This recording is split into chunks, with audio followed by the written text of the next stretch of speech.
first, the people of Athens couldn't believe the news. An army and an entire navy virtually wiped out.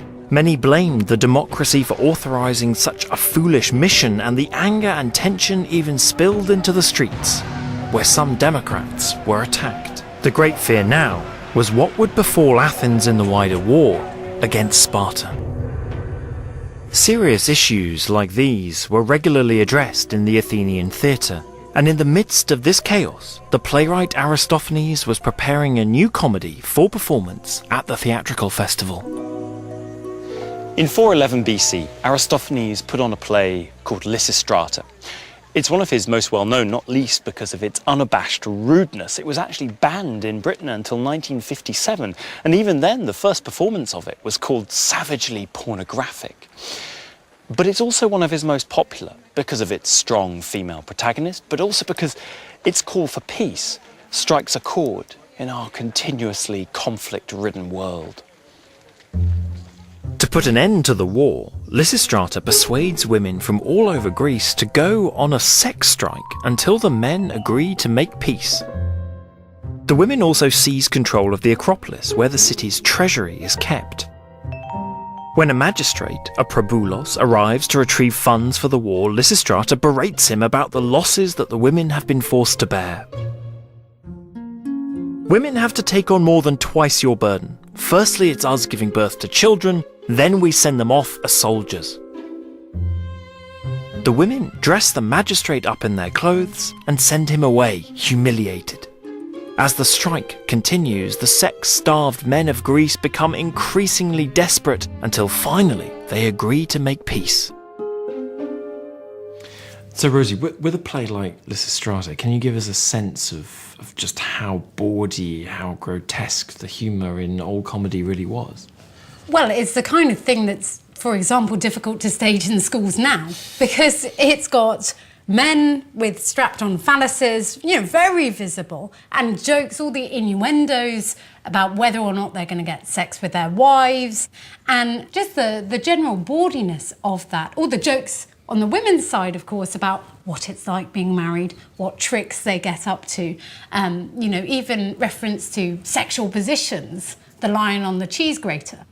So if we look at this is from the Pronomos Vase, and it's actually from satyr drama, which is a bit different from old comedy, but you get the idea from the costume. You can see of just how bawdy and in your face it is. Exactly, right? It's very explicit. Yeah. And the kind of jokes that you can make around this is that a messenger rod you're carrying, for example. It's easy humour. From our point of view, looking at this play, you can't believe that this is what they were seeing on stage. As part of an official festival within ancient Athenian democracy. Right? Exactly. The plot is certainly outrageous, but it speaks to serious issues. The important thing about the Lysistrata is actually not the sex strike. The young women do have their sex strike, but we all know that's just a silly joke, because all Athenian men could either have sex with each other, they could all have sex with each other, go to prostitutes. There wasn't a problem. They did not just have to have sex with their wives. The really important one was the older women who, with Lysistrata, take over the place where the keys were owned by the high priestess of Athena, the inner sanctuary of the Acropolis, where all the money was stored. But does the sort of radicalness of the solution as presented in Lysistrata underline the seriousness of the problem? I think the city's in a state of extraordinary tension. There is not a family in the city that hasn't lost at least one man in the disaster in 413 in Sicily. We know that they had huge crisis over the population because they freed a lot of slaves a few years later just to fill up the citizen numbers. I think one of the reasons for me why it's so interesting is that citizen women have an integral part to play within the polis in all sorts of ways, and in religion and within the oikos and so on, and yet they're not responsible in any way for what's been happening. And one of the things I think I see in Lysistrata is a huge loss of political confidence.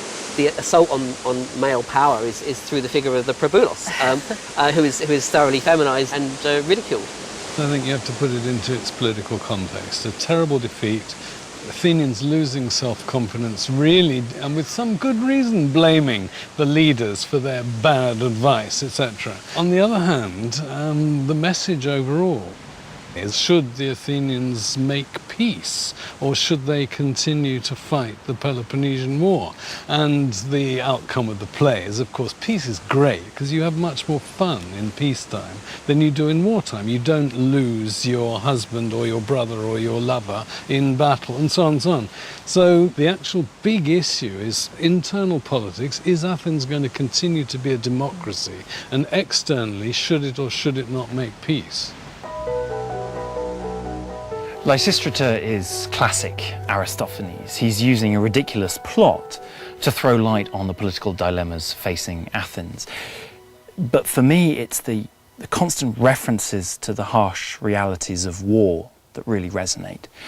Athens was at war for most of Aristophanes' career, and despite the bawdy jokes and the innuendos and the strap-on fallacies, it's that sense of the horrible nature of war that just constantly comes through.